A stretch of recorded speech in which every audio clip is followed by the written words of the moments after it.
आज हम स्टार्ट कर रहे हैं चैप्टर फर्स्ट। चैप्टर फर्स्ट का नाम है वास्तविक संख्याएं, और वास्तविक संख्याएं के बारे में हम क्लास 9th में भी पढ़ चुके हैं।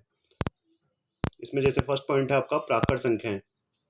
प्राकरण संख्याएं नेचुरल नंबर जिसे हम कहते हैं, ये n से दर्शाते हैं और ये होती है 1 2 3 4 5, ये 1 से स्टार्ट होती है।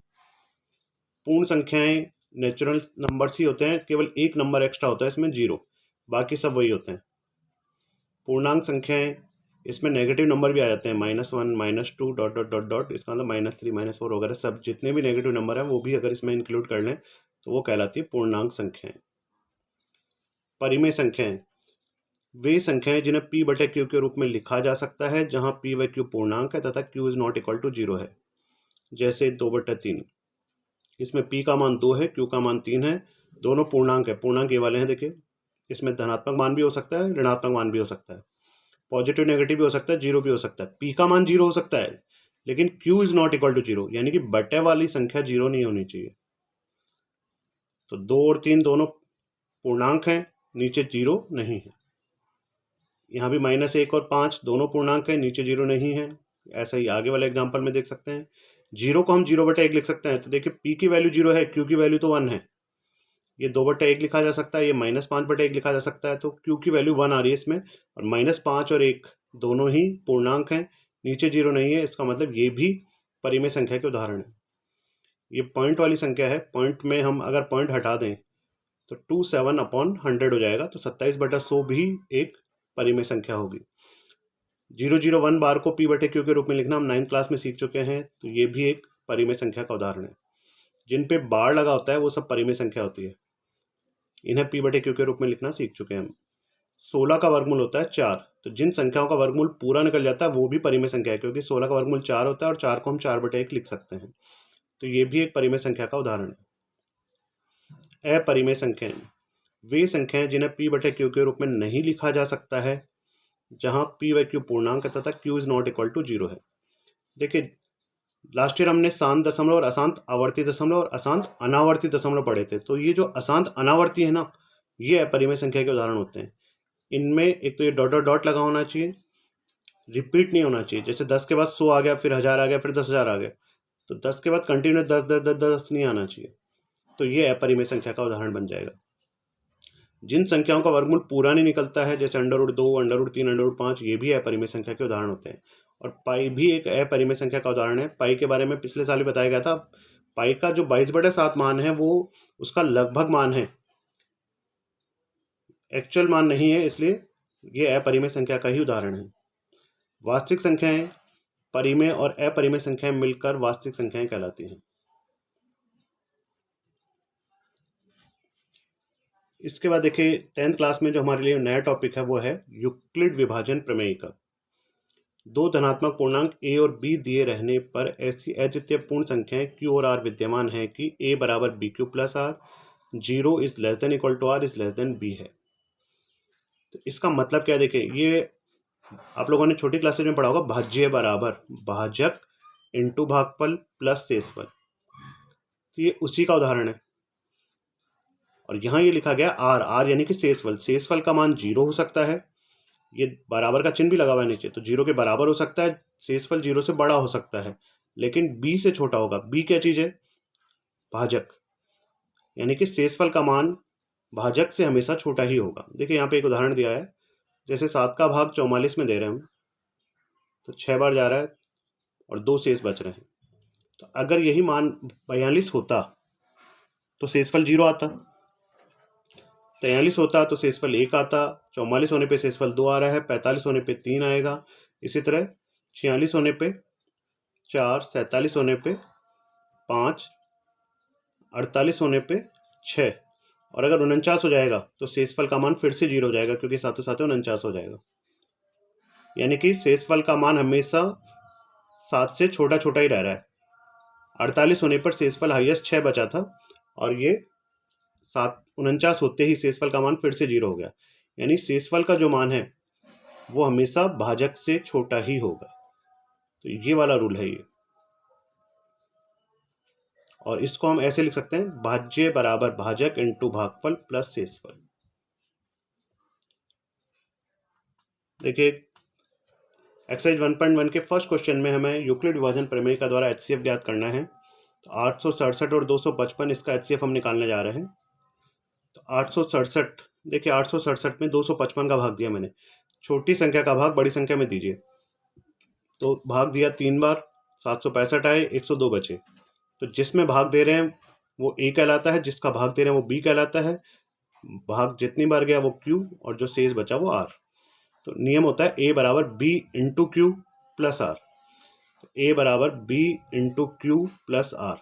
867 बराबर 255 इंटू 3 प्लस 102, ये लिख दिया गया। ये शेषफल अगर 0 नहीं आ रहा है तो अब आपको ये काम 255 और 102 में फिर से रिपीट करना है। तो 255 और 102 में रिपीट करेंगे तो यानी 102 का भाग 255 में दिया, 2 बार गया, 204 और 51 बचे। तो A बराबर B इंटू क्यू, यानी 255 बराबर 102 इंटू 2 प्लस 51, 102 इंटू 2 प्लस 51। अभी भी शेषफल का मान 0 नहीं है, यहाँ शेषफल 51 आ रहा है। तो फिर से हम ये काम 102 और 51 में करेंगे रिपीट। तो 51 का भाग 102 में दिया, 2 बार गया, शेषफल 0 आ गया। तो 102 बराबर 51 गुणा 2 प्लस 0, 102 बराबर 51 गुणा 2 प्लस 0। यहाँ शेषफल 0 आ गया। जैसे ही शेषफल 0 आए तो ये बराबर के बाद वाली जो पहली वैल्यू यानी कि जो भाजक है वो ही HCF का मान होता है। HCF हो गया 51। क्वेश्चन नंबर 3 में आपको दिया गया है जो स्तंभों की अधिकतम संख्या निकालनी है। आपने देखा होगा सेना किस तरह से चलती है। सेना के आगे जैसे एक बैंड चल रहा है तो बैंड में आगे आगे जितने मेंबर्स चल रहे हैं, सेना की टुकड़ी में भी आगे आगे उतने ही मेंबर्स चलने चाहिए, बिल्कुल एक सिमिलर शेप में चलनी चाहिए। इसके लिए स्तंभों की अधिकतम संख्या क्या होगी ये पता लगाने के लिए हमें जितने ये सैनिक और बैंड वालों की संख्या है उनका HCF निकालना होगा। तो 616 और 32 का जो भी HCF होगा वही इसका आंसर होगा। तो सेम इसी प्रोसेस से हमने देखे 616 में सबसे पहले 32 का भाग दिया तो 19 बार भाग गया। जरूरी नहीं है भाग एक ही बार में पूरा चल जाए, देखिए यहाँ 2 बार में भी दिया हुआ है। शेषफल 8 बचा। तो 616 बराबर 32 इंटू 19 प्लस 8, 32 इंटू 19 प्लस 8। अब शेषफल क्योंकि 0 नहीं है तो 32 और 8 में ये काम हम फिर से करेंगे। तो 32 में 8 का भाग दिया, देखिए यहाँ पे हमने 8 चौक 32, शेषफल 0 आ गया। तो 32 बराबर 8 इंटू 4 प्लस 0, 32 बराबर 8 इंटू 4 प्लस 0। HCF का मान आ गया, क्योंकि यहाँ शेषफल 0 आ चुका है तो HCF आ गया 8, यानी स्तंभों की जो अधिकतम संख्या होगी वो 8 होगी। आज यहाँ तक कंप्लीट करें। आज हम स्टार्ट कर रहे हैं exercise 1.1 question number 2। Question number 2 है, दर्शाइए कोई भी धनात्मक विषम पूर्णांक 6³ + 1 या 6³ + 3 या 6³ + 5 के रूप का होता है जहाँ Q कोई पूर्णांक है। तो देखिए माना धनात्मक पूर्णांक A है। हम जानते हैं यूक्लिड विभाजन प्रमेय का से ये फॉर्मूला होता है A = BQ + R, 0 = R > B। क्योंकि यहाँ देखिए सभी Q के आगे 6 लिखा हुआ है तो B की वैल्यू हम 6 लेंगे। तो इन दोनों B को हटा के यहाँ 6 लिखा है, देखो B को हटा के यहाँ भी 6 लिख दिया, इस B को हटा के यहाँ भी 6 लिख दिया। इसका मतलब क्या है, इस लाइन का मतलब R का मान 0 से बड़ा होना चाहिए, 0 के बराबर हो सकता है लेकिन 6 से हर हाल में छोटा ही होगा। तो R के मान हो सकते हैं 0, 1, 2, 3, 4 या 5। 6 से छोटे छोटे और 0 के बराबर भी हो सकता है, क्योंकि ये लाइन का मतलब होता है 0 के बराबर। तो अगर R के मान इनमें से कोई हैं तो Q के A के मान क्या होंगे। यहाँ R को हटा के देखिए, एक बार अगर मैं 0 लिखता हूँ तो केवल 6Q बचेगा। अगर मैं R को हटा के 1 लिखता हूँ तो 6Q + 1 बन जाएगा। इसी तरह आगे देखिए, अगर 2 रखता हूँ तो 6Q + 2, 6Q + 3, 6Q + 4 और 6Q + 5। R के पाँचों मान आप रख के देखिए, इन सभी मानों को रखने से A की ये वैल्यूज़ आपको प्राप्त होंगी। इन वैल्यूज़ में हम देख रहे हैं कि 6Q + 1, 6Q + 3 और 6Q + 5, ये 3 नंबर ऐसे हैं जिनमें 2 का भाग नहीं जाता, क्योंकि इनमें 1, 3 और 5 आ रहा है तो 2 का भाग पूरा पूरा नहीं जाएगा। इसका मतलब ये विषम संख्याएं हैं। तो इसका मतलब कोई भी धनात्मक विषम पूर्णांक 6Q + 1, 6Q + 3 या 6Q + 5 के रूप का होता है। तो क्वेश्चन नंबर 4 है, यूक्लिड विभाजन प्रमेयिका का प्रयोग करके दर्शाइए कि किसी धनात्मक पूर्णांक का वर्ग किसी पूर्णांक m के लिए 3m या 3m+1 के रूप का होता है। स्टार्ट करने का तरीका देखिए, बिल्कुल क्वेश्चन नंबर सेकंड की तरह ही है। ठीक उसी तरह माना धनात्मक पूर्णांक a है, वही यूक्लिड विभाजन प्रमेयिका का फॉर्मूला लगाना है। a बराबर b³ r, 0 is less than equal to r is less than b। इस बार b का मान हम 3 लेंगे। b का मान 3 लेने का कारण मैं आपको आगे बताऊंगा। तो अगर b का मान 3 ले रहे हैं तो यहाँ पर 3 ले रहे हैं, तो यहाँ भी b की जगह 3 आएगा। यहाँ 3 होने का मतलब है कि r का मान 0 के बराबर हो सकता है, 0 से बड़ा होगा लेकिन 3 से छोटे ही होंगे। तो r के मान हो सकते हैं 0, 1 या 2।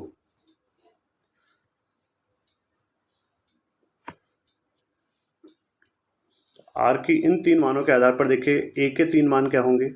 r की वैल्यू 0 रखने पे 3q बचेगा, 1 रखने पे 3q+1 आएगा, 2 रखने पे 3q+2 आएगा। तो ये जो 3 धनात्मक पूर्णांक आपको प्राप्त हुए हैं, इन तीनों का वर्ग करना है, क्योंकि क्वेश्चन में लिखा हुआ है किसी धनात्मक पूर्णांक का वर्ग। तो ये 3 धनात्मक पूर्णांक आपको प्राप्त हो गए, इनका वर्ग यानी कि स्क्वायर करके हमें देखना है कि वो 3m या 3m+1 के रूप में सेट हो सकते हैं या नहीं। तो देखिए 3q का मैंने स्क्वायर किया तो ये 9q² बन गया। इसमें मैंने 3 कॉमन ले लिया।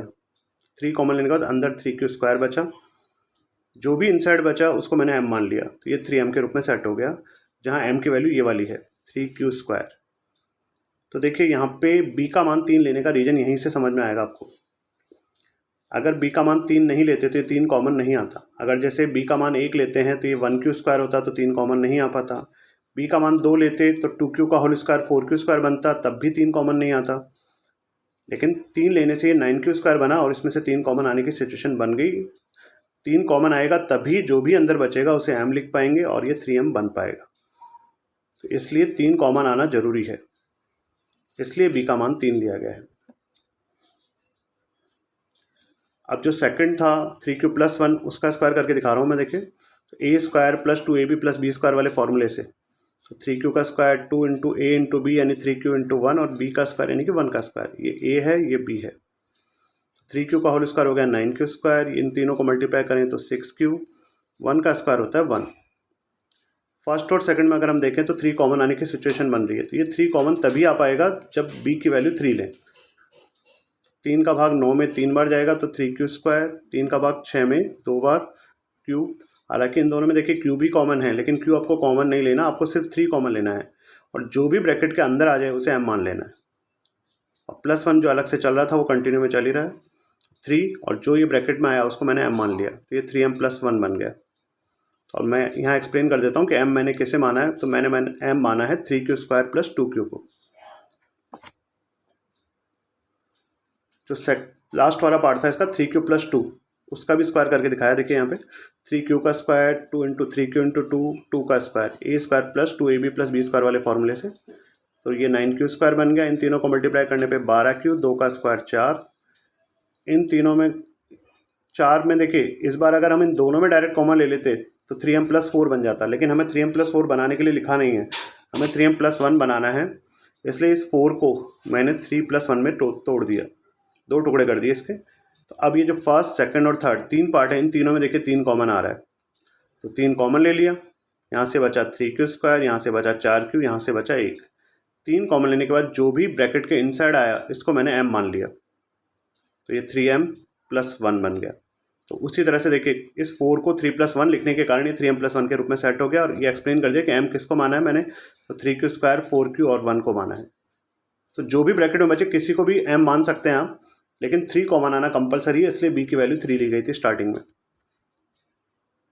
तो अब हम कह सकते हैं कि किसी धनात्मक पूर्णांक का जो वर्ग है वो किसी पूर्णांक m के लिए 3m या 3m+1 के रूप में होता है। क्योंकि मैंने तीनों के वर्ग करके दिखाए, तो फर्स्ट वाला 3m के रूप में आ रहा था और सेकंड वाला 3m+1 के रूप में आ रहे थे, सेकंड और थर्ड दोनों।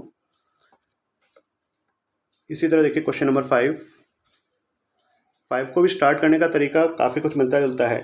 फ़र्क इतना सा है, इसमें धनात्मक पूर्णांक का घन करना है और 9m, 9m+1 और 9m+8 के रूप में हमें सेट करना है। तो 9m, 9m+1 और 9m+8 के रूप में सेट करने के लिए 9 का कॉमन आना जरूरी है।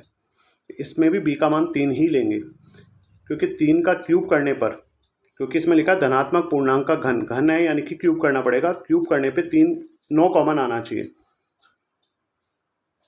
घन करने पर 9 कॉमन आना चाहिए। तो 3 का क्यूब 27 होता है, जिसमें से 9 कॉमन आ सकता है। अगर 1 लेंगे तो 1 का क्यूब 1 होगा, जिसमें से 9 कॉमन नहीं आएगा। 2 लेंगे तो 2 का क्यूब 8 होगा, उसमें से भी 9 कॉमन नहीं आएगा।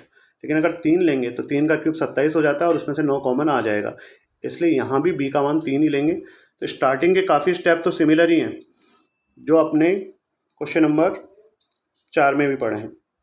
वही b का मान 3 लिया है, वही r का मान 0 से बड़ा, 0 के बराबर और 3 से छोटा छोटा। तो r के वही मान 0, 1 या 2, a के भी वही 3 मान, 3q प्लस 1 या 3q प्लस 2। अब इन धनात्मक पूर्णांकों का हम घन करेंगे, घन यानी कि क्यूब। 3q का जो क्यूब है वो होगा 27q क्यूब। इसमें देखिए 9 कॉमन आ गया, तो 9 का भाग 27 में देंगे तो 3q क्यूब आ जाएगा और 3q क्यूब को मैं m मान लूँगा। 9 कॉमन लेने के लिए b का मान 3 लिया गया है, तो ये 9m बन गया। और जो भी ब्रैकेट के इनसाइड आ रहा है उसे m मान लें आप, और एक्सप्लेन कर दें कि m किसको माना है आपने। अब इसके बाद देखिए 3q प्लस 1 का क्यूब, तो a प्लस बी के क्यूब वाला जो ये फॉर्मूला है ना, इस फॉर्मूले से इसको मैंने ओपन कर दिया। ये 9th क्लास में आप लोगों ने फॉर्मूला पढ़ा हुआ है। तो a है 3q, b है 1, तो फॉर्मूला है a क्यूब, तो 3q का क्यूब प्लस प्लस 3 a का स्क्वायर, 3q का स्क्वायर, b की वैल्यू 1 प्लस प्लस 3 a की जगह 3 क्यूब, b की जगह 1 का स्क्वायर और b क्यूब 1 का क्यूब। तो इस फॉर्मूले में a की जगह 3q और b की जगह 1 पुट करके मैंने ये वैल्यूज़ निकाली। 3q का होल क्यूब करने पे आएगा 27q क्यूब, 3q का होल स्क्वायर होगा 9q स्क्वायर, 1 का स्क्वायर होगा 1, 1 का क्यूब होगा 1। स्क्वायर और क्यूब वगैरह करने के बाद देखिए ये तीनों अगर हम मल्टीप्लाई करें तो 9 3 जा 27q स्क्वायर हो गया, ये 3 3 जा 9q हो गया। तो इन तीनों में गौर करिए, 9 कॉमन आ रहा है, 9 का भाग 27 में 3 टाइम्स, 9 का 27 में 3 टाइम्स, 9 पूरा कॉमन आ गया तो क्यू बचा। हालांकि कॉमन क्यू भी है इन तीनों में, लेकिन क्यू कॉमन नहीं लेना, आपको सिर्फ 9 कॉमन लेना है और जो भी ब्रैकेट के इनसाइड आए उसे m मान लेना है। तो ये 9m प्लस 1 के रूप में सेट हो जाएगा और एक्सप्लेन कर देना कि m किस चीज़ को माना है हमने। इसके बाद देखिए जो इसका नेक्स्ट सबसे लास्ट वाला है 3q प्लस 2 का क्यूब। इसमें भी a प्लस बी का होल क्यूब वाला formula, a cube plus 3a square b plus 3ab square plus b cube वाला फार्मूला लगा दिया मैंने। 3q का होल क्यूब होता है 27q क्यूब, 3q का स्क्वायर होता है 9q स्क्वायर, 2 का स्क्वायर होता है 4 और 2 का क्यूब होता है 8। इन तीनों को मल्टीप्लाई किया तो 3 नाम 27, 27 दूना 54, 54q स्क्वायर ये आ गया, 3 3 जा 9, 9 4 जा 36q ये आ गया। अब इन आगे वाले तीनों में कॉमन लिया तो 9 ही कॉमन लेना है केवल आपको, और जो भी ब्रैकेट के अंदर बचे उसे m मान लेना है। 9 का भाग 27 में 3 बार, 9 का भाग 54 में 6 बार, 9 का भाग 36 में 4 बार और प्लस 8 है, और 9m प्लस 8 ये भी क्वेश्चन में लिखा हुआ है इस बार तो। और जो भी ये ब्रैकेट के अंदर आ रहा है उसको m एक्सप्लेन कर दो कि भाई किसको m माना है हमने। आपने देखा कि धनात्मक पूर्णांकों के जो घन है सबसे पहले वाला 9m के रूप में सेट हो गया था, दूसरे वाला 9m प्लस 1 के रूप में और तीसरा वाला 9m प्लस 8 के रूप में सेट हो गया था। अतः किसी धनात्मक पूर्णांक का घन 9m प्लस 1 या 9m प्लस 8 के रूप का होता है, और ये बात प्रूव हो गई। इसी में देखिए एक्सरसाइज 1.2 में जो फर्स्ट क्वेश्चन है उसमें आपको गुणनखंड करने के लिए कहा है, अभाज्य गुणनखंड के रूप में व्यक्त कीजिए। तो 140 का अभाज्य गुणनखंड, ये बहुत छोटी क्लासेस से आप सीखते आ रहे हैं, कोई बहुत बड़ी बात नहीं है, आराम से समझ में आ रहा होगा। एक इसका क्वेश्चन नंबर 5 मैं आपको बता रहा हूँ यहाँ पे। जांच कीजिए क्या किसी प्राकृत संख्या n के लिए संख्या 6 की घात n अंक 0 पर समाप्त हो सकता है। यानी 6 पे n की जगह देखिए कोई भी पावर ले सकते हैं, 1 2 3 4। तो 6 की पावर 1 6 होता है, 6 का स्क्वायर करने पे 36 आता है, 6 का क्यूब करने पे 216 आता है। इन सभी में देखिए लास्ट डिजिट 6 आ रही है। क्वेश्चन ये जानना चाह रहा है कभी 0 भी आ सकती है क्या, मतलब 6 की कोई ऐसी पावर हो सकती है कि 0 आए। तो देखिए 0 लाने के लिए जरूरी है कि जिस संख्या पे ये घात n लगी है उसके अभाज्य गुणनखंड करने पर कम से कम एक बार तो 2 आए और एक बार 5 आए। जब हम 6 के गुणनखंड करते हैं तो 2 × 3 आता है, इसमें 2 आ रहा है लेकिन 5 नहीं आ रहा। इसका मतलब 6 की घात n कभी 0 समाप्त नहीं हो सकता। इस तरह से आज ये एक्सरसाइज 1.2 के इस क्वेश्चन तक आज कंप्लीट करेंगे आप।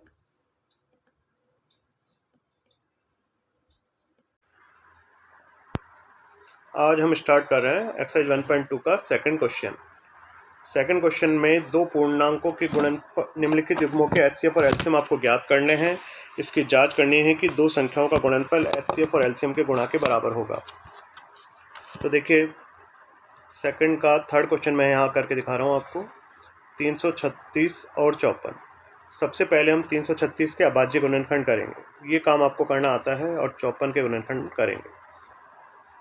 इनके गुणनखंड होने के बाद देखिए ये सिचुएशन आएगी। 336 के अभाज्य गुणनखंड मैंने यहाँ लिख दिए 2 की घात 4 गुणा 3 गुणा 7, और 54 के अभाज्य गुणनखंड 2 गुणा 3 का क्यूब। तो ये आप लिख लेंगे इजीली। एचसीएफ क्या होता है? एचसीएफ होता है कॉमन, जो दोनों में सेम हो। जैसे अब 2 दोनों जगह आ रहा है, 3 दोनों जगह आ रहा है, 7 सिर्फ इसमें है, इसमें नहीं है, तो इसका मतलब 7 कॉमन नहीं है। सिर्फ 2 और 3 कॉमन ले सकते हैं आप, और उसमें भी छोटी पावर। तो यहाँ देखिए 2 की घात 4 है या 2 की घात 1 है, तो 2 की छोटी पावर 2 कॉमन आएगी। यहाँ 3 की घात 1 है, 3 की घात 3 है, तो 3 की छोटी घात 3 कॉमन आएगी। तो एचसीएफ हो जाएगा 2 गुणा 3 यानी कि 6। एलसीएम में आपको सभी को लेना है और बड़ी बड़ी पावर्स लेनी है। जैसे इसकी बड़ी पावर 2 की 4, 3 की बड़ी पावर इन दोनों में देखें तो 3 की घात है 3, और 7 की बड़ी पावर तो 7 केवल इसमें है तो भी एलसीएम में तो आएगा। एलसीएम में कोई भी संख्या नहीं छोड़ी जाती, सभी को लिया जाता है। एचसीएफ में केवल आप उन्हीं को ले सकते हैं जो दोनों में आ रहे हो। तो 2 की घात 4, 3 का क्यूब और 7, इन सबको मल्टीप्लाई करने के बाद आएगा 3024। अब जो दो संख्याएं क्वेश्चन में स्टार्टिंग में आपको दी गई थी उनका गुणनफल कर रहे हैं हम। तो 336 और 54 को गुणा करने पे आएगा 18144। एचसीएफ और एलसीएम का अब हम गुणा करेंगे तो ये आएगा 6 और 3024। जो ये एचसीएफ और एलसीएम आए हैं इन्हें गुणा करके दिखा रहे हैं, ये भी 18144 आ रहा है। तो हम देख रहे हैं कि दोनों संख्याओं का गुणनफल और एचसीएफ और एलसीएम का गुणनफल सेम आ रहा है। देखिए यहाँ भी 18144 आया था, यहाँ भी 18144। तो ये एक फॉर्मूला भी है, और ये दो संख्याओं में हमेशा लागू होता है। 3 संख्याओं में ये नियम नहीं लगता। 2 संख्याओं के लिए नियम सदैव सत्य है कि 2 संख्याओं का गुणनफल एचसीएफ और एलसीएम के गुणा के बराबर होगा। तो क्वेश्चन नंबर 3 है, इसमें अब 12, 15 और 21 इन 3 संख्याओं का एचसीएफ और एलसीएम दोनों ज्ञात करने हैं आपको। सेकंड क्वेश्चन में हमने 2 संख्याओं में सीखा था, अब हमने यहाँ 3 संख्याओं में सीखेंगे। तो देखिए 12 के गुणनखंड किए मैंने, तो ये करना आप जानते हैं। 15 के गुणनखंड जानते हैं और 21 के गुणनखंड करना आप जानते हैं। गुणनखंड करने के बाद देखिए ये सिचुएशन बन रही है 12 2 का स्क्वायर इंटू 3, 15 3 इंटू 5, 21 3 इंटू 7। 3 देखिए यहाँ भी है, यहाँ भी है, यहाँ भी है। सिर्फ एक ही संख्या ऐसी जो तीनों में आ रही है, हाईएस्ट कॉमन फैक्टर वो हो गया 3, एचसीएफ का मान। एलसीएम में मैंने आपको बताया था कोई सभी संख्याओं को लेना है आपको, किसी भी संख्या को छोड़ना नहीं है। तो 2 की सबसे बड़ी पावर है 2, 3 को भी लेना है, तो 3 की बड़ी से बड़ी पावर सब जगह एक ही है, 5 को लेना ही है, 7 को भी लेना है। मतलब किसी भी संख्या को आपको छोड़ना नहीं है, सभी संख्याएं यूज़ करनी है। और इन चारों को गुणा करने के बाद 420 आ जाएगा। क्वेश्चन नंबर 4 में जो आपने क्वेश्चन नंबर 2 में एक फार्मूला डेवलप किया था वो यूज़ कर रहे हैं हम। एचसीएफ और एलसीएम का गुणा दोनों संख्याओं के गुणा के बराबर। मतलब ए और बी 2 संख्याएं हैं, इनका एचसीएफ और इन्हीं संख्याओं का एलसीएम इन्हीं दोनों संख्याओं के गुणा के बराबर होती है। तो यहाँ हमारे क्वेश्चन में ए और बी जो संख्याएं हैं वो है 306 और 657। तो 306 और 657 का एचसीएफ, 306 और 57 का एलसीएम 306 और 657 के बराबर ही होगा।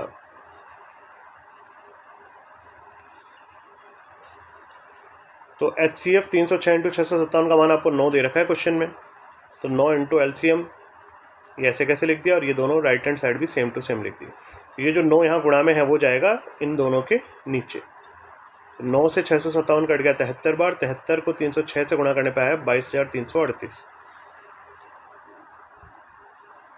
क्वेश्चन नंबर 6 में व्याख्या कीजिए कि भाज्य संख्या क्यों है। हम जानते हैं भाज्य संख्या क्या होती है, जो स्वयं और 1 के अलावा अन्य किसी भी संख्या से भी अगर विभाजित हो सकती है तो वो भाज्य संख्या होती है।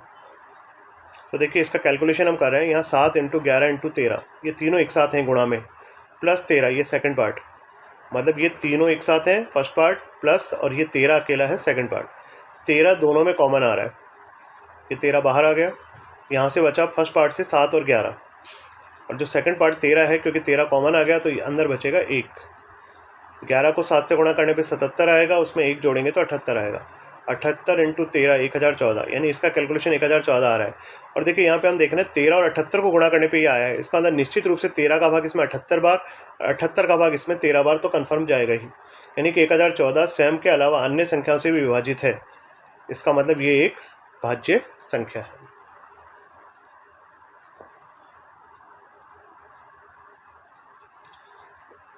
इसके बाद देखिए क्वेश्चन नंबर 7। क्वेश्चन नंबर 7 में किसी खेल के मैदान के चारों एक वृत्ताकार पथ है। इस मैदान का एक चक्कर लगाने में सोनिया को 18 मिनट लग रहे हैं, जबकि मैदान का एक चक्कर लगाने में रवि को 12 मिनट लग रहा है। मान लीजिए वे दोनों एक ही समय पर चलना प्रारंभ करते हैं, एक ही दिशा में चलते हैं, तो पुनः कितने समय बाद प्रारंभिक स्थान पर मिलेंगे। तो देखिए वापस उसी जगह पर आने में जो टाइम लगेगा वो पता लगाने के लिए आपको 12 और 18 का एलसीएम ज्ञात करना होगा। जल्दी से जल्दी कब मिलेंगे। एलसीएम होता है लोवेस्ट कॉमन मल्टीपल, जो 12 और 18 दोनों के गुणा में आता हो। तो इसलिए 12 और 18 का एलसीएम ज्ञात करना होगा। तो 12-18 का जो भी एलसीएम आएगा उतने समय बाद वे पुनः प्रारंभिक स्थान पर मिल जाएंगे। तो आज एक्सरसाइज 1.2 कंप्लीट हो गई, इसे कंप्लीट करें।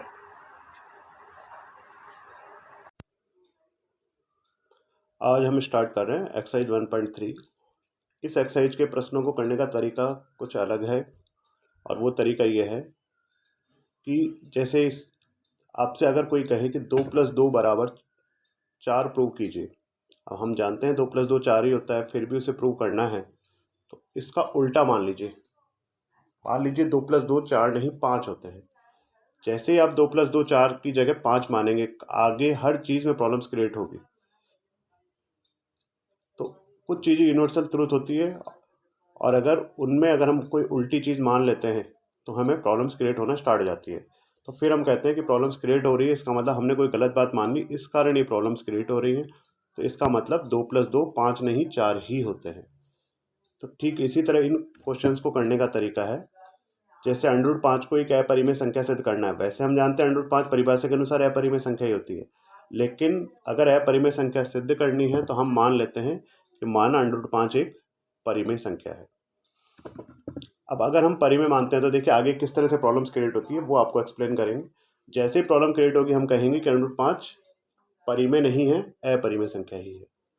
तो परिमेय मानने के कारण क्या प्रॉब्लम होती है, देखिए अगर ये परिमेय है तो ये P/Q के रूप में लिखी जा सकती है, जहाँ P और Q पूर्णांक हैं और Q 0 नहीं है। नेक्स्ट हमने ये मान लिया कि P और Q सहभाज्य संख्याएं हैं, यानी बाई चांस अगर ये किसी संख्या से कटती थी तो काट चुके हैं, काटने के बाद जो संख्याएं बची हैं वो अब आगे नहीं कट सकती। सहभाज्य वर्ड का मतलब ये होता है जैसे 8 और 15 दोनों एक ही संख्या से नहीं कटते, कटती तो दोनों हैं, लेकिन 8 कट सकता है 2 से, जबकि 15 कट सकता है 3 और 5 से, दोनों सेम संख्या से नहीं कट सकती। तो ऐसी संख्याएं सहभाज्य संख्याएं कहलाती हैं। तो √5 P/Q के बराबर है, ये यहाँ से हमने दोबारा से लिखा है इसको। इसके बाद हमने इसका क्रॉस मल्टीप्लाई किया। क्रॉस मल्टीप्लाई में P बराबर ये क्रॉस मल्टीप्लाई के √5 के साथ गुणा में आ गया। इसका हमने वर्क किया, P का स्क्वायर √5 का स्क्वायर 5 होता है, Q का स्क्वायर Q² होता है। और अब देखिए P² 5 और Q इन तीन चीज़ों का गुणा है।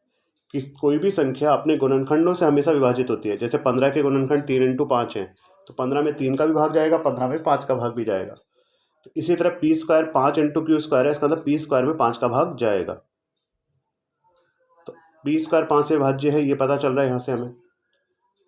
अब अगर किसी संख्या P² में 5 का भाग जा रहा है तो P में भी 5 का भाग जाएगा। जैसे 25 का स्क्वायर 625 होता है, उसमें 5 का भाग जाता है, तो 25 में भी 5 का भाग जाता है। अब अगर P 5 से भाज्य है तो P बराबर 5 × R लिखा जा सकता है। इसका क्या मतलब है, यदि किसी भी संख्या में 5 का भाग जाता है, जैसे 35 तो उसको 5 × 7 लिख सकते हैं, 45 तो 5 × 9 लिख सकते हैं, 50 तो 5 × 10 लिख सकते हैं, 55 तो 5 × 11 लिख सकते हैं। तो R कोई भी संख्या हो सकती है, लेकिन 5 × समथिंग तो होगा ही होगा अगर उसमें 5 का भाग जाता है तो P बराबर 5R लिखा जा सकता है, जहां R कोई पूर्णांक संख्या हो सकती है। अब देखिए मैंने P बराबर 5R को आगे बढ़ाया, ये जो यहाँ पे माना है इसका वर्क किया, तो ये P का स्क्वायर हो गया, ये 5R का स्क्वायर करने पे 25R² आया वर्क करने पर। फिर देखिए P² का मान 5Q² आया था समीकरण 1 में, ये मान मैंने यहाँ यूज़ कर लिया, पी स्क्वायर को हटा के 5 क्यू स्क्वायर लिख दिया, 25r square as it is. ये 5 इधर नीचे चला गया तो 5 का भाग 25 में देने पे ये 5r स्क्वायर बन गया। तो ये ठीक वैसी ही सिचुएशन आ गई जैसे यहाँ आई थी, पी स्क्वायर बराबर 5 क्यू स्क्वायर। तो हमने क्या डिसीजन लिया था कि पी स्क्वायर में 5 एक गुणनखंड के रूप में आ रहा है, इसका मतलब पी स्क्वायर में 5 का भाग जाएगा तो पी में भी जाएगा। सेम सिचुएशन यहाँ आ रही है, देखिए क्यू स्क्वायर बराबर 5r स्क्वायर, यानी क्यू स्क्वायर का एक गुणनखंड 5 आ रहा है, इसका मतलब क्यू स्क्वायर 5 से भाज्य होगा। तो अगर क्यू स्क्वायर 5 से भाज्य होगा तो क्यू भी 5 से भाज्य होगा। थोड़ी देर पहले ये सिद्ध हुआ था कि पी 5 से भाज्य है, पी 5 से भाज्य है, और यहाँ ये सिद्ध हो गया कि क्यू भी 5 से भाज्य है। तो पी और क्यू दोनों 5 से भाज्य हैं, जबकि शुरू में माना गया था कि पी और क्यू दोनों सहभाज्य हैं, यानी पी और क्यू काटने के बाद ऐसी संख्याएं बची है जो एक की संख्या से नहीं कट सकती। तो ये विरोधाभास की स्थिति क्यों आई? क्योंकि स्टार्टिंग में आपने कोई गलत बात मान ली।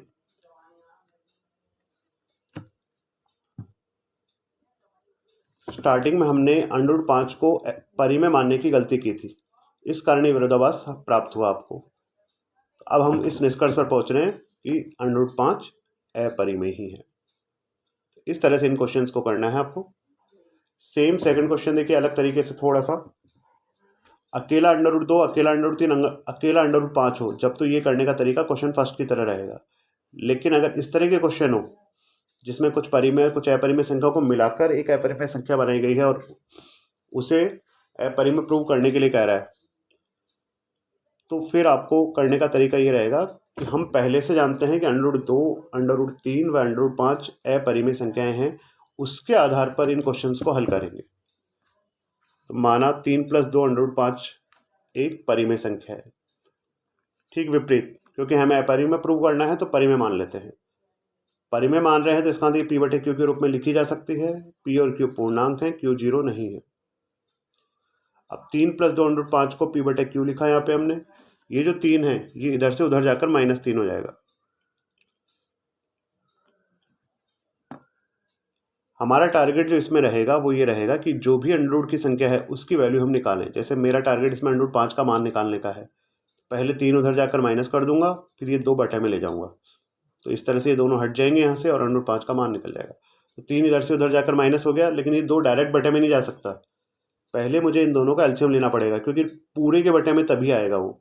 इन दोनों का एलसीएम ले लिया मैंने, q, ये p हो गया, ये माइनस, और ये 3q बन गया एलसीएम लेने के कारण, क्योंकि 3/1 है तो 1 का भाग q बार, q को 3 से गुणा किया 3q, और अब ये 2 नीचे आ सकता है तो ये 2q बन गया। अब इस वाले पार्ट पे गौर करिए, यहाँ हम क्या देख रहे हैं, मुझे दिखाई दे रहा है 2, 3, p और q, यहाँ भी q ही है। तो ये 4 संख्याएं मुझे यहाँ नज़र आ रही है और ये सभी पूर्णांक हैं। हम जानते हैं 2 और 3 पूर्णांक होते हैं, p और q पूर्णांक क्वेश्चन में स्टार्टिंग में माने गए हैं। तो जब चारों पूर्णांक है, पूर्णांक संख्याओं में यहाँ कोई भी मान आप रख कर देखें, जैसे p और q का कोई भी मान पूर्णांक संख्याओं वाला, जैसे 2 रख दिया, p का मान, q का मान रख दिया 3, ऐसा कोई भी मान आप ले लें। q 0 नहीं रख सकते क्योंकि स्टार्टिंग में माना हुआ है p/q पूर्णांक है, q 0 नहीं है। तो q को 0 के अलावा आप कोई भी मान रखें, p का कोई भी मान 0 भी रख सकते हैं आप। तो उन मानों को यहाँ रखने के बाद जब आप इसका कैलकुलेशन करेंगे तो फाइनली आप पाएंगे कि कोई ना कोई बटे की संख्या ही आपको आंसर के रूप में प्राप्त होगी।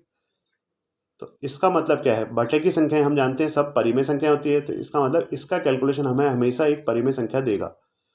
तो अगर ये चारों पूर्णांक हैं तो ये परिमेय संख्या निश्चित रूप से होगा। ये संख्या यहाँ दोबारा लिखी जाती है, ये परिमेय होगा, और ये संख्या √5 के बराबर है, तो अगर ये परिमेय है तो ये भी परिमेय होगा, तब √5 भी परिमेय हुआ। लेकिन हम परिभाषा के अनुसार जानते हैं कि √5 क्या होता है, अपरिमेय संख्या होती है। तो ये विरोधाभास आ गया, यानी अगर आप कोई गलत बात मानोगे तो प्रॉब्लम क्रिएट हो गई, जो अपरिमेय संख्या होती थी वो परिमेय आने लग गई। तो ये विरोधाभास क्यों हुआ, क्योंकि हमने कोई गलत बात मान ली। क्या गलत बात मानी थी स्टार्टिंग में कि 3 + 2 √5 परिमेय है, इस कारण ये प्रॉब्लम क्रिएट हुई। तो हम इस निष्कर्ष पर पहुंच रहे हैं कि 3 + 2 √5 अपरिमेय संख्या ही है।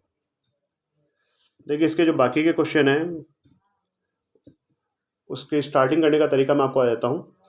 स्टार्ट करने का तरीका तो वही है, माना 1/√2, थर्ड क्वेश्चन का जो फर्स्ट पार्ट है, माना 1/√2 एक परिमेय संख्या है, तब 1/√2 बराबर p/q लिखा जा सकता है।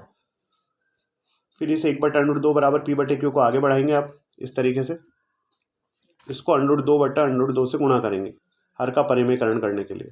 तो √2 1 से गुणा होगा √2, √2 को √2 से गुणा किया 2, और बराबर में p/q चल ही रहा है, और ये 2 यहाँ से ऊपर आ जाएगा, तो √2 का मान निकल गया। जैसे जो हमारा टारगेट था ना कि √2 का मान निकालें, तो 2p/q आ गया। यहाँ √2 का मान उल्टा करके आप नहीं निकाल सकते। उल्टा करके डायरेक्ट √2 बराबर q/p इसलिए नहीं लिख सकते क्योंकि उससे p नीचे आ जाएगा, और p तो 0 भी हो सकता है, तो नीचे की संख्या 0 नहीं होनी चाहिए, बटे की संख्या 0 होने पर वो अपरिमेय संख्या बन जाएगी, अपरिभाषित संख्या बन जाएगी। इस कारण से इसको डायरेक्ट उल्टा करके आप √2 का मान नहीं निकाल सकते, इसलिए इसमें हर का परिमेयकरण करके ही आप √2 का मान निकालेंगे। अब यहाँ आप क्या देख रहे हैं, 2p और q तीनों पूर्णांक हैं। अब अगर ये तीनों पूर्णांक हैं तो ये एक परिमेय संख्या होगी जो √2 के बराबर है, तो √2 भी परिमेय होगा। लेकिन परिभाषा के अनुसार हम जानते हैं कि √2 एक अपरिमेय संख्या है, और ये विरोधाभास हमें क्यों प्राप्त हुआ, क्योंकि स्टार्टिंग में हमने 1/√2 को अपरिमेय संख्या से परिमेय संख्या मान लिया था, इस कारण ये प्रॉब्लम्स क्रिएट हुई। तो हम वापस निष्कर्ष पर पहुंचते हैं कि 1/√2 अपरिमेय संख्या ही है। तो इसी तरह देखिए इसका सेकंड पार्ट, इसमें √5 का मान निकालें तो ये 7 नीचे चल जाएगा, और बाकी बातें ठीक उसी तरह करनी है आपको। 6 + √2 में √2 का मान निकालें तो ये प्लस का 6 उधर जाकर माइनस का 6 बन जाएगा। एक एग्जाम्पल 10 है जिसमें यहाँ माइनस का साइन है, तो अगर आप 5 को उधर ले जाएंगे तो -√3 का मान निकल जाएगा, लेकिन हमें माइनस की संख्या का मान नहीं निकालना, तो प्लस की संख्या बनाने के लिए क्या करें, p/q को लेफ्ट में ले आएँ, √3 को राइट में ले जाएँ, और यहाँ से आप √3 का मान निकाल लें। अब 5, p और q ये सभी पूर्णांक हैं, तो ये परिमेय संख्या सिद्ध हो गई। अब ये परिमेय है तो √3 परिमेय है। तो ठीक इसी तरह से फर्स्ट क्वेश्चन की तरह ही आप इन सभी क्वेश्चंस को कर सकते हैं। तो आज ये रिमेनिंग क्वेश्चन कंप्लीट करें। आज हम स्टार्ट कर रहे हैं एक्सरसाइज 1.4। एक्सरसाइज 1.4 के फर्स्ट क्वेश्चन में आपसे पूछा गया है कि ये परिमेय संख्याएं आपको दी गई हैं, और ये शांत दशमलव होगी या अशांत आवर्ती दशमलव होगी, ये बताना है बिना डिवाइड किए। लास्ट ईयर हम लोगों ने डिवाइड करके सीखा था, अगर पॉइंट के बाद दशमलव के बाद संख्याएं आना बंद हो जाएं तो वह शांत दशमलव होता है, और दशमलव के बाद संख्याएं आना बंद नहीं और रिपीट होना स्टार्ट हो जाएं तो वो अशांत आवर्ती दशमलव होता है। लेकिन लास्ट ईयर हम डिवाइड करके ये बातें बताते थे, आज हम सीखेंगे कि बिना डिवाइड करे हम ये पहले से कैसे पता लगा सकते हैं कि दशमलव प्रसार किस प्रकार का होगा। इसका तरीका यह है, जैसे एक क्वेश्चन फर्स्ट का 5th दे रखा आपको 15/1600, इसको मैंने 5 के पहाड़े से काटा। ये बात आपको ध्यान रखनी है कि ऊपर और नीचे जो भी संख्याएं हैं, अगर वो किसी संख्या से कट रही है तो उसे काटा जाना जरूरी है। जैसे 5 से कट रहा है 3 बार, ये 5 से कट रहा है 320 बार। अब ये कटना बंद हो गए, जब तक ये कटना बंद नहीं हो आपको काटना जरूरी है। अब 320 के फैक्टर करें तो 2 की घात 6 × 5 आएगा। अगर हर के अभाज्य गुणनखंड करने पर अभाज्य संख्याएं 2 या 5 आए, केवल 2 आ जाए तो भी चलेगा, केवल 5 आए तो भी चलेगा, और दोनों आ जाएं इस तरह से तो भी चलेगा, तो दशमलव प्रसार शांत होगा। मतलब 2 और 5 के अलावा कोई तीसरी संख्या इसमें नहीं होनी चाहिए। और अगर 2 और 5 के अलावा कोई अन्य संख्या 3, 7 वगैरह आ जाती है तो वो अशांत आवर्ती दशमलव बन जाएगा। तो इस तरह से फर्स्ट के रिमेनिंग क्वेश्चन आप कर पाएंगे। फर्स्ट के रिमेनिंग क्वेश्चन में देखिए क्वेश्चन 6/15 है, तो 6 और 15 3 के पहाड़े से कट रहे हैं। अगर आप काटना भूल गए तो एक प्रॉब्लम आएगी कि 15 के फैक्टर करने पे आ जाएगा 3 × 5, तो आपको अभाज्य संख्या 3 नज़र आएगी, तो आप समझेंगे अशांत आवर्ती दशमलव है। लेकिन उसके अंदर भाग देने पर आप देखेंगे भाग पूरा पूरा जाता है, तो पहले आपको काटना ज़रूरी है। जैसे 15 का भाग 6 में दें आप, पॉइंट लगाएंगे, 0 होगा, 15 चौक 60, तो भाग पूरा पूरा जा रहा है तो वो शांत दशमलव है। तो 6 और 15 को काटना भूल गए इसलिए प्रॉब्लम क्रिएट हुई। तो अगर ये ऊपर नीचे संख्या कटती है तो पहले काटना है। जैसे 6 और 15 3 के पहाड़े से कट जाएंगे, 3 दूना 6, 3 पंजे 15। अब नहीं कट रहे तो बटे में 5 है तो वो शांत दशमलव होगा। बटे में अकेला 2 हो, अकेला 5 हो, या 2 और 5 दोनों हो तो शांत दशमलव ही है। लेकिन अगर तीसरी कोई संख्या अभाज्य गुणनखंड करने पर आ गई हर के, तो वो अशांत आवर्ती दशमलव बन जाएगा। सेकंड क्वेश्चन में एक आ गया है कि जो फर्स्ट क्वेश्चन में शांत दशमलव है उन्हें दशमलव के रूप में लिख के बताओ। तो देखिए उनको दशमलव के रूप में लिखने का तरीका क्या है। सबसे पहले जैसे ये संख्या, ये मैंने रिपीट कर दी। देखिए फर्स्ट का फिफ्थ, सेकंड का फिफ्थ वाली बता रहा हूँ। इसमें केवल आपको वही क्वेश्चन करने हैं जो फर्स्ट में शांत दशमलव आए हो। जो अशांत आवर्तियाँ हैं वो अटैम्प्ट नहीं करने आपको, केवल वही क्वेश्चन करने हैं जिनमें शांत दशमलव प्रसार आ रहा हो। तो जैसे ये लिखा मैंने, तो अब यहाँ देखिए 2 पे 6 पावर है, 5 पे सिर्फ 1 पावर है। 2 और 6 की पावर, 2 और 5 की पावर सेम होनी चाहिए। तो 5 की पावर को सेम करने के लिए यहाँ इसको 5 की घात 5 से गुणा कर दें। अगर ऊपर नीचे सेम नंबर से आप ऊपर और नीचे गुणा कर सकते हैं। तो ऐसा करने से 5 पे कितनी पावर हो जाएगी? 5 यहाँ पर है और 1 यहाँ पर, कुल मिला के 6 पावर हो जाएगी। यहाँ 6 पावर करने का रीज़न क्या है? क्योंकि अगर दोनों पे 6 पावर है तो इनको मिलाकर 2 × 5 की होल पावर 6 लिखा जा सकता है। और जब दोनों को मल्टीप्लाई करें तो 10 आ जाएगा। 10 की पावर 6 का मतलब 1 के बाद 6 जीरो होंगे। तो 1 के बाद 6 जीरो होंगे तो ऊपर जो भी संख्या आ रहेगी उसमें 6 संख्या से पहले पॉइंट लग जाएगा, इस तरह से। तो आपको करना यह है कि 2 पे और 5 पे पावर सेम करनी ज़रूरी है। जितनी पावर इसमें कम पड़ रही है उससे गुणा कर दें। जैसे इसमें 5 की 1 पावर तो है, लेकिन यहाँ 6 पावर है तो 5 पावर कम पड़ रही है, तो 5 की घात 5 से ऊपर नीचे गुणा कर दिया। तो जिसकी, अगर 2 की पावर कम पड़ रही है तो 2 से गुणा करें, 5 की कम पड़ रही है तो 5 से गुणा करें।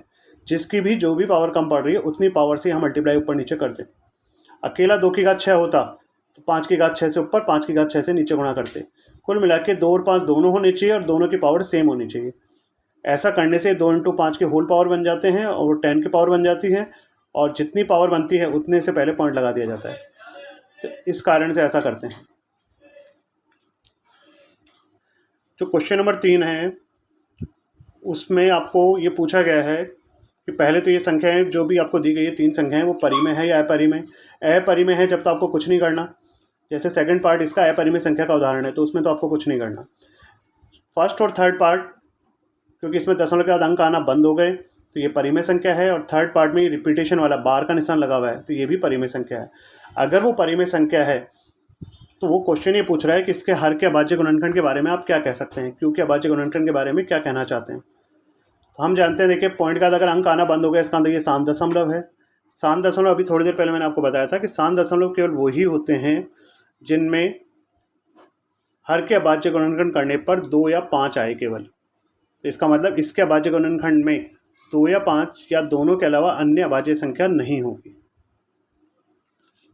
और जो ये है बार वाली संख्या, हम जानते हैं अशांत आवर्ती दशमलव होती है। और अशांत आवर्ती दशमलव का तरीका क्या होता है कि हर के अभाज्य गुणनखंड में 2 या 5 के अलावा भी कोई अन्य अभाज्य संख्या आ सकती है।